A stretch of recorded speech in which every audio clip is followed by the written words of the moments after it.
नमस्कार दोस्तों, स्वागत है आप सबका इस वीडियो में। इस वीडियो में बेसिकली हम बात करेंगे सेंट्रो के ओनरशिप रिव्यू के बारे में।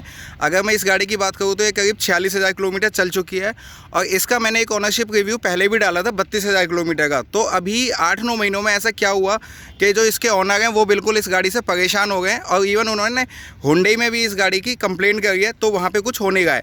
तो मैं आपको बताऊँ, इसमें जो ये गाड़ी है ये कंपनी फिटेड CNG के साथ आ गई है और CNG में इसमें जो प्रॉब्लम आ गई है, मेजर प्रॉब्लम आ गई है, वो आ गई है इसके इंजन के साथ। इंजन में क्या होगा, इसके टैपिट कवर में जो प्रॉब्लम आ गई है, टैपिट कवर में से आवाज़ आती है। तो सबसे पहले मैं आपकी बात कराता हूँ विश्वनाथ जी से। विश्वनाथ जी, क्या प्रॉब्लम आ गई आखिर आपको कि आप इससे अभी जब तक 30,000-32,000 किलोमीटर गाड़ी चली थी तब तक काफ़ी हद तक एक सेटिस्फाइड थे, लेकिन अब आपको ऐसी क्या प्रॉब्लम आ गई कि आपको एक बार दोबारा वो बताना पड़ रहा है कि भाई क्या प्रॉब्लम आ गई आपको इसमें? मेरे सभी व्यूअर्स को नमस्कार, मैं विश्वनाथ। ये सेकंड रिव्यू है एज अ ओनरशिप का सेंट्रो CNG स्पोर्ट्स का, जो कि टॉप मॉडल है CNG में। और पिछले जो रिव्यू था उसमें मैंने काफ़ी कुछ चीज़ें इसके बारे में पॉजिटिव बताई थी, लेकिन उसके बाद से इसमें दोबारा से प्रॉब्लम आनी शुरू हो गई है। इसके टेपेट की साउंड जो है, चिक चिक की साउंड आती है इसके अंदर, जो कि रिपीटेड प्रॉब्लम है। ये थर्ड टाइम में जाके कुछ हद तक थोड़ी सी कंट्रोल हुई है। अभी मुझे ये देखना है कि कितने किलोमीटर के बाद दोबारा आनी शुरू होती है। 3 बार मैं इनको इसके बारे में कंप्लेन कर चुका हूँ और वो सेम रिपीटेड प्रॉब्लम इनमें बनी रही है जी। तो इसके बाद मैं आपको बताना चाहूँगा कि इसमें जो आपकी आज की डेट में अगर मैं बात करूँ तो इसका परफॉर्मेंस मेरी एक्सपेक्टेशन के हिसाब से नहीं है। इंजन में साउंड रिपीटेड आ रही है और आपको एवरेज का भी मैंने बता दिया कि एवरेज भी इतनी अच्छी नहीं आ रही है। तीसरा मैं कहूँगा कि इसमें ब्रेकिंग का इशू था, वो शायद इन्होंने कुछ हद तक रिजॉल्व कर दिया है। अब नहीं तो ब्रेकिंग में भी इशू था इसके में, अब वो कुछ ठीक है। और बस यही, इसके अलावा तो और कुछ नहीं। इसकी जो माइलेज का मैंने आपको बताया था कि माइलेज की मैंने भी एक वीडियो डाली हुई है। तो माइलेज जब मैंने काउंट की थी तो शायद AC में 36-37 की माइलेज थी। और वो कई बार क्या होता है कि ड्राइविंग कंडीशन के ऊपर भी डिपेंड करता है। तो आपने जब ये गाड़ी ली थी या 30,000-32,000 किलोमीटर तक जब तक चलाई थी, तो आपको माइलेज तब क्या मिल गई थी? उस टाइम पे माइलेज इसकी 26-27 के आसपास थी। आप इसको 26-27 की माइलेज ले गए थे। तो अब कितनी आ गई है? अब लॉन्ग रन में जाते हैं तो 24-25 के आसपास आ जाती है, लोकल में चलते हैं तो वही 22 के आसपास, 21 के आसपास है। 20-22 की माइलेज आ गई। एक आपके साथ इसका कुछ सर्विस सेंटर के साथ इशू हुआ था कि सर्विस सेंटर पे आपने गाड़ी ठीक करवाई थी, सर्विस सेंटर पे जो सर्विस कराई थी गाड़ी की, वहाँ पे कंप्लीट स्पार्क प्लग वगैरह सारी चीज़ें चेंज हुई थी। पूरी एक्सेसरीज इसकी जो स्पार्क प्लग से रिलेटेड था वो सब कुछ चेंज कर दिया था। एक केबल भी चेंज की थी, 3 नंबर का केबल, वो केबल भी उन्होंने चेंज कर दिया। उसके बावजूद ये क्या नाम है, इसमें मिसिंग की प्रॉब्लम आती थी। उन्होंने बोला कि मेरे को इसमें स्पार्क प्लग चेंज कराने पड़ेंगे, जबकि मैंने सर्विस पे ही चेंज कराए थे। वो 10,000 किलोमीटर भी नहीं चली थी गाड़ी। मैं अपनी गाड़ी की सर्विस 6,500 से 8,000 के बीच में करा देता हूँ मैक्सिमम। तो सर्विस के कितने टाइम बाद आपने सर्विस के मैं किलोमीटर्स बता सकता हूँ, टाइम तो नहीं बता सकता मुझे। नहीं, किलोमीटर जैसे आपने कितने किलोमीटर बाद दोबारा आपको स्पार्क प्लग चेंज कराने पड़े? मैंने इसके कराए थे 36,000 पे चेंज कराए थे। नहीं, मैंने इसके कराए थे 27,000 पे चेंज, और 27,000 पे चेंज कराने के बाद ये लगभग 34,000 के आसपास ही चेंज कराने पड़ गए। 6,500 किलोमीटर चली थी तभी मुझे दोबारा चेंज। मतलब आपने हुंडई से ही सर्विस कराई थी? हाँ। और आज तक वो अंतर केवल इतना था कि जब मैंने जिस एजेंसी से मैंने खरीदा था उसको छोड़ के मैंने दूसरी जो सर्टिफाइड एजेंसी थी उसकी महादेव हुंडई की, उससे क्या नाम है सर्विस करा ली थी और प्रेस्टीज हुंडई से करा ली थी।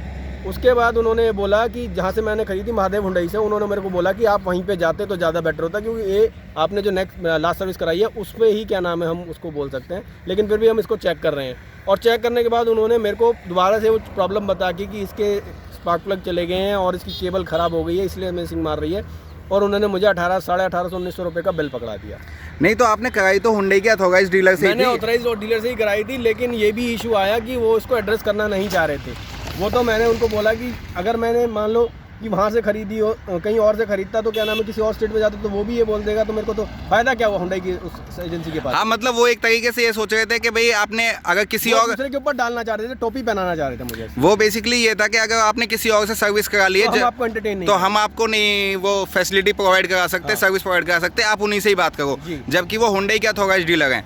तो उसके बाद शायद आपने मेल डाली थी, तब उन्होंने किया था। उसके बाद फिर मैंने मेल डाला, मेल शूट किया हुंडई के उसको क्या नाम है कस्टमर सेल्स को, तो उसके बाद इन्होंने मुझे कॉल वॉल किया और उसके बाद मुझे दोबारा मैंने इसको गाड़ी को छोड़ा तो इन्होंने कुछ उसका छोटा मोटा काम किया है और बस अब यही है। अब मैं वेट कर रहा हूँ कि दोबारा कब वो आएगी वॉइस।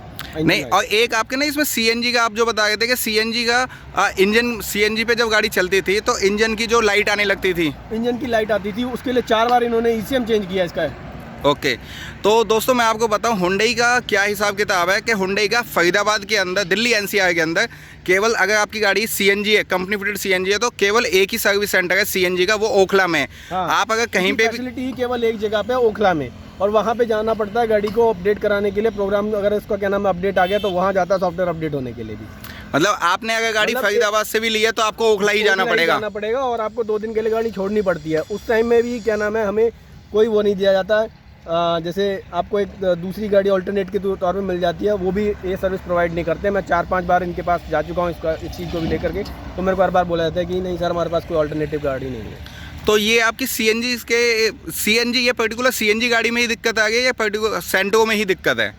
मेरे को तो अपनी गाड़ी का पता है, मैं और किसी का क्या बताऊँ, मैंने तो यही चलाई है भाई साहब। अच्छा, तो आप जो कह रहे हो कि 3 या 4 बार प्रॉब्लम आ चुकी है, तो आप वहाँ पे गए होंगे तो आपको कोई और कस्टमर भी ऐसे दिखा कि पर्टिकुलर आपकी गाड़ी में दिक्कत है या फिर किसी और में? नहीं, मेरा किसी से ज़्यादा साबका नहीं पड़ा इस मामले में। सेंट्रो वैसे तो खरीदी ही बहुत कम गई है, लेकिन जो आते भी हैं तो शायद इक्का दुक्का होते हैं, उनके साथ मेरे सामने कोई तो पड़ा नहीं आता। ओके, तो अब आपको क्या लगा है मतलब इसके, और टायरों में जो प्रॉब्लम आई थी, टायर का जो आप बताए थे, भूल गए थे तो वो मैंने वो क्या नाम है एमआरएफ का टायर का जो है उसके पास जाके वो चेंज करा लिया। 1000 रुपये उसके लिए मुझे पे करना पड़ा।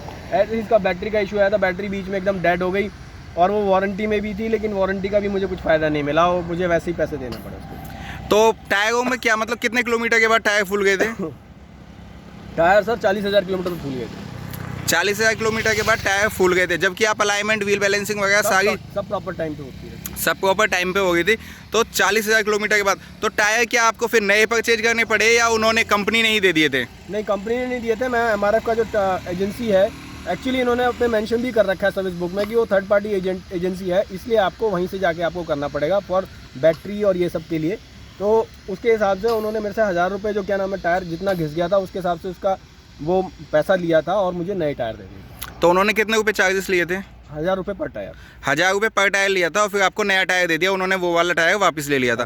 तो इसमें फिर आपको कुछ और उसी वारंटी के साथ कि वो अब से जितने भी चलने हैं उसके हिसाब से वारंटी कार्ड भी दिया। ओके, तो अब आपको क्या लगता है मतलब कि अगर किसी को आप सजेस्ट करना चाहोगे हुंडई की, अगर नहीं, मैं नहीं कहूँगा कि सेंट्रो तो कभी ना खरीदना। ओके, नहीं जैसे अब आपके टाइम में अगर मैं तो असलियत में हुंडई की कोई भी गाड़ी नहीं खरीदूंगा अगर मेरी बात करी जाए तो। अच्छा, तो एक बार आपको चला के और दिखाते हैं कि एक बार गाड़ी चलने के बाद मैं आपको दिखाऊं। गाड़ी करीब ये चल चुकी है, गाड़ी चल चुकी है 44,000 किलोमीटर। तो 44,000 किलोमीटर चलाने के बाद गाड़ी कुछ किस तरह की परफॉर्मेंस दे रही है अगर मैं आपको बात करूं तो गाड़ी की अगर मैं बात करूं 44,000 किलोमीटर चलाने के बाद गाड़ी में वैसे तो कोई क्लिच वगैरह में तो इतना कोई प्रॉब्लम नहीं लगा, लेकिन गाड़ी के अंदर आप सुन सकते हैं गाड़ी के अंदर आवाज़ थोड़ी सी बढ़ गई है, साउंड बहुत आती है। कि हम जो कहते हैं कि हुंडई की क्वालिटी थोड़ी सी ठीक है मारुति से, तो मारुति की गाड़ी की तरह इसमें भी, सेंट्रो में भी गाड़ी के अंदर थोड़ी सी आवाज़ तो आने लग गई है, जैसे दरवाजे के खड़खड़ाने की या फिर थोड़ी सी खटपट की आवाज़ सी आने लग गई है। लेकिन अगर मैं बात करूं गाड़ी के पिकअप में तो सीएनजी के गाड़ी अभी आपको मैं बताऊं तो सीएनजी पे ही चल गई है, और गाड़ी के सीएनजी के पिकअप वगैरह में तो ऐसी कोई इशू नहीं है। बट जो इसके इंजन की एक आवाज़ है वो बिल्कुल एक हल्की सी आवाज़ सी आ गई है, और उसके लिए गाड़ी एजेंसी पे भी 3 बार जा चुकी है ना? 3 बार जा चुकी है। तो गाड़ी एजेंसी पे भी 3 बार जा चुकी है। और गाड़ी के एसी की परफॉर्मेंस कैसी है? गाड़ी की एसी की परफॉर्मेंस ठीक ठाक है, नॉट बैड। अब तो सेंट्रो के रेट भी काफ़ी बढ़ गए हैं शायद। सेंट्रो का रेट बढ़ गया है, लगभग शायद 30 से 40 हज़ार रुपये और बढ़ गया है सेंट्रो पे। ओके, क्योंकि आपको मैं बताऊं अगर इसका जो कंपटीशन है, अगर कंपटीशन की बात करूं तो इस गाड़ी का जो सीधा कंपटीशन है वो मारुति की वैगनार से है। और वैगनार और इसके अगर मैं इंजन में बात करूं तो इसका इंजन 1100 सीसी का है और वैगनार का 1000 सीसी का इंजन है। बट जिस हिसाब से अभी विश्वनाथ जी को प्रॉब्लम हो गया उस हिसाब से तो मुझे लगता है कि वैगनार एक सुपीरियर प्रोडक्ट है अकॉर्डिंग, अगर हम बात करें सेंट्रो के अकॉर्डिंग। क्या सेंट्रो के मुकाबले तो कंपैरिजन की बात करें तो मैंने भी वैगनार को चलाया है तो मुझे ज़्यादा बेटर लगा as per the performance. Okay, तो ये है सेंट्रो का ओनरशिप रिव्यू। मैं ये नहीं कहता कि सभी गाड़ियों में प्रॉब्लम आई होगी, पर्टिकुलर इस गाड़ी में प्रॉब्लम है या फिर ये डिपेंड करता है कस्टमर टू कस्टमर, भी कई बार वरी करता है। लेकिन हुंडई की जो इस गाड़ी में प्रॉब्लम आ रही है वो मैंने आपको आपके सामने बताया है।